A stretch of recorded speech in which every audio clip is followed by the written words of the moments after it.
AI, ML and other technologies, but particularly AI, ML at the moment, are going through a kind of exponential increase in their capabilities. I think the Alan Turing Institute have said recently that this is the first time anything that has been AI feels like AI. So we've had things like Google Maps, we've had AI in your social media feeds, curating everything personally for you. All of that, it pre-exists. AI is almost everywhere, where a decade ago it was nowhere. What we're living through now is that beginning to really come through into the mainstream of public consciousness. And more specifically, what we're seeing is increases in productivity driven by things like ChatGPT, GPT-4, Bard that Google are just about to launch, where you put in a short text prompt and what you get back is a highly persuasive and often quite in-depth answer, though perhaps we'll come back to some of the limitations later. So huge increases in productivity driven by breakthroughs in AI. There is a concern that it will displace jobs, and there is evidence that that will be the case. Data from the Bank of America shows that the number of workers required to produce $1 million in revenue has dropped significantly over the last couple of decades, and I think an awful lot of that is driven by technology more broadly and AI specifically.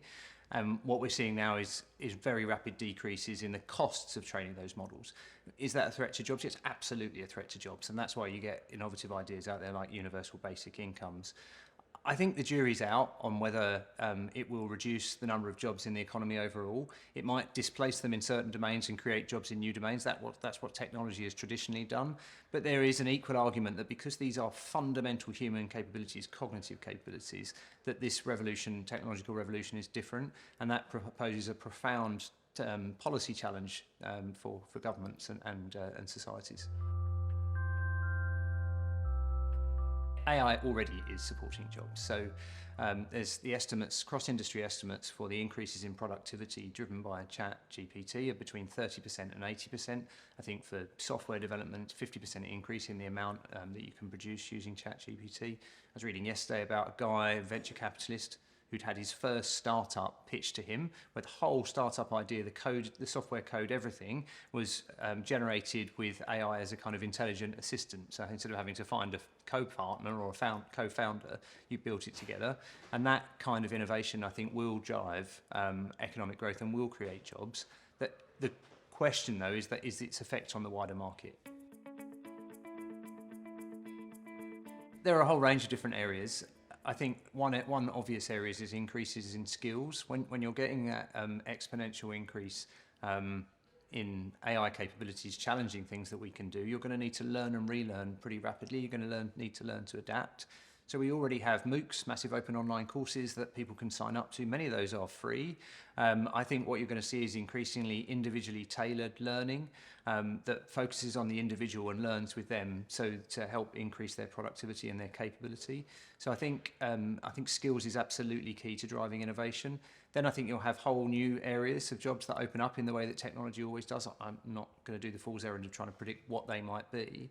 But I think so in a whole range of domains, and I think you'll also see technologies driving down costs in businesses, which in turn increases revenue and profit, allows you to hire more people, allows you to do more stuff. So I think there is real excitement around it, though again, at all stages, I don't want to be too utopian, and we need to be aware of the potential dystopia of an awful lot of jobs replaced by these kind of technologies. The Japanese approach to innovation drove their economic miracle in the 1980s and into the 1990s. An awful lot of where they were focused was on commercializing the research developed around the rest of the world and then improving upon it. You have all sorts of ideas that we adopt as mainstream now. We talk about Kaizen or total quality management out of Toyota, constant continuous improvement. So I think learning a lot from the economic miracle, I think learning from some of the economic policies, an awful lot of that was centrally managed by government. We have something of an aversion to industrial strategy in the UK. I think that it will change as these technologies advance. So I think we have a huge amount to learn, and I think we have a huge amount to learn in specific sectors. So for example, in advanced manufacturing, in robotics, Japan builds most of the robots that build robots. So they build machine tools. These are all things that the UK doesn't really do at any scale anymore, and I think is going to need to do to compete in the economy that we face. I think the UK and Japan can share best practice in at least three ways. One would be through what I've described as international finance alliances.